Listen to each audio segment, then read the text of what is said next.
아침 말씀. 오늘 본문 말씀은 사사기 3장 1절에서 11절입니다.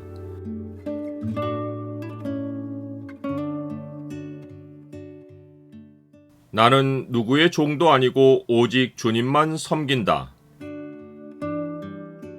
오늘 본문을 경고의 창으로 보면 하나님이 대적을 통해 자기 백성을 시험하시는 것이 무엇인지가 보입니다. 경고의 창을 보여주는 구절은 3장 4절입니다. 남겨두신 이 이방 민족들로 이스라엘을 시험하사 여호와께서 모세를 통하여 그들의 조상들에게 이르신 명령들을 순종하는지 알고자 하셨더라. 여호와 하나님은 가나안의 모든 전쟁을 알지 못하는 이스라엘을 시험하려 하셨습니다. 이들은 출애굽 3세대로서 여호수아 뒤에 생존한 장로들까지 다 죽고 난 다음 세대입니다. 여호수아가 살아있을 때 이스라엘은 일찌감치 가나안 정복을 멈추었습니다. 자기들이 살만한 땅을 차지하고는 나머지 기업의 땅은 방치했습니다. 그 결과 여호수아가 죽은 후 유다가 가나안 정복을 재개하기까지 이스라엘의 세대는 전쟁을 알지 못하는 세대로 대체되었습니다. 하나님은 출애굽 2세대를 촉구하여 가나안 정복을 완성하게도 할 수 있었지만 그렇게 하지 않으셨습니다. 이는 여호수아를 잇는 다음 세대가 과연 모세를 통하여 그들의 조상들에게 이르신 하나님의 명령을 순종하는지 시험하여 알고자 하셨기 때문입니다.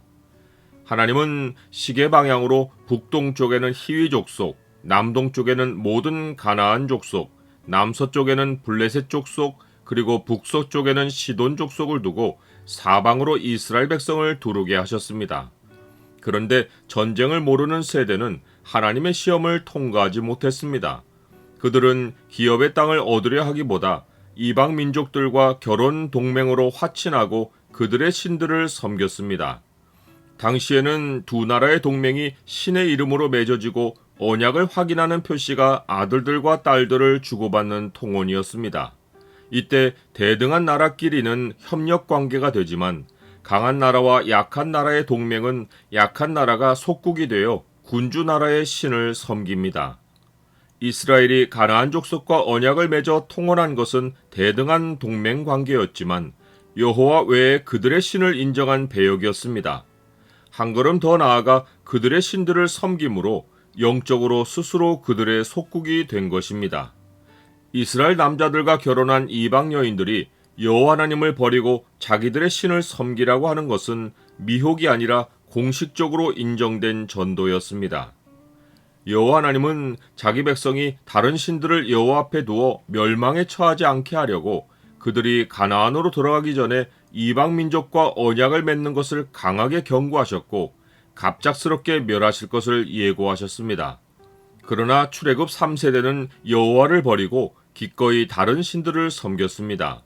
이것이 사사가 세워지기 직전 반복되는 상황이었습니다. 이스라엘 자손이 여호와의 목전에 악을 행하여 자기들의 하나님 여호와를 잊어버리고 바알들과 아세라들을 섬긴지라.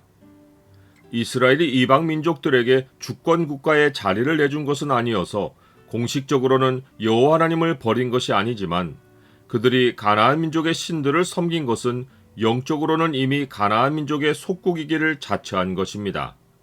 여호와 하나님은 영적인 배역에 진노하셨고 그들이 자처한 영적인 속국의 고통을 물리적으로도 현실에서 처절하게 실감하게 해주셨습니다. 여호와께서 이스라엘에게 진노하사 그들을 메소보다미아 왕 구산 리사다임의 손에 파셨으므로 이스라엘 자손이 구산 리사다임을 8년 동안 섬겼더라. 그들은 이방 신들을 섬길 때는 별 문제가 아니라고 생각했겠지만 이방 왕을 섬기는 고통을 당하고서야 영적인 범죄가 얼마나 큰 결과를 가져오는지를 깨닫고 여호와께 부르짖을 수밖에 없는 지경이 되었습니다. 지난 세월에 구원의 역사를 현실에 남겨놓으신 분은 오직 그들의 하나님 여호와시였기에 그들은 여호와만이 살아계신 하나님이심을 인정하고 여호와께 부르짖은 것입니다. 하나님은 처음 사사 온니엘을 이스라엘의 사사로 세워 이스라엘을 구원하고 그들의 땅이 다시 평온하게 해주셨습니다. 하나님이 온니엘을 세우신 방식은 하나님이 백성의 지도자를 세우시는 기준입니다. 이 기준을 통해 다른 사사들을 보면 그들이 어느 부분에서 빗나가는지를 알 수 있습니다. 첫째, 하나님이 세우시는 지도자는 성령이 임하여 사역을 시작합니다. 둘째로, 하나님이 세우시는 지도자는 하나님이 그의 손에 넘겨주시는 것을 받아 사역합니다. 셋째로, 하나님이 세우시는 지도자에게는 승리와 함께 평온함이 따라옵니다. 나는 세상 사람들과 협력 관계를 맺는 것이 하나님과의 관계에 어떤 영향을 미치는지를 민감하게 따져봅니까? 우리는 세상의 종이 아니라 온전히 하나님의 것입니다. 신앙을 희생하고 스스로 세상의 종이 되면 불행이 시작됩니다. 일순간 하나님을 저버려도 아무 일이 없는 것은 하나님이 돌이킬 시간을 주시는 것이지 하나님이 진노하지 않으셔서가 아닙니다. 내가 주의 것임을 고백하고 주의 명령을 찾을 때 거기에 구원과 살 길이 있습니다. 나는 주의 것이오니 나를 구원하소서. 내가 주의 법도들만을 찾았나이다.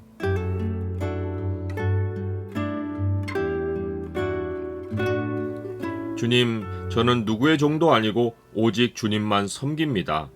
염려와 두려움이 저를 세상의 종이 되게 만들려 하지만 저는 오직 주님께만 부르짖습니다. 주님이 저의 영원한 사사이시오니 제 인생에 앞장서셔서 승리로 이끌어 주옵소서. 예수 그리스도 이름으로 기도드립니다. 아멘.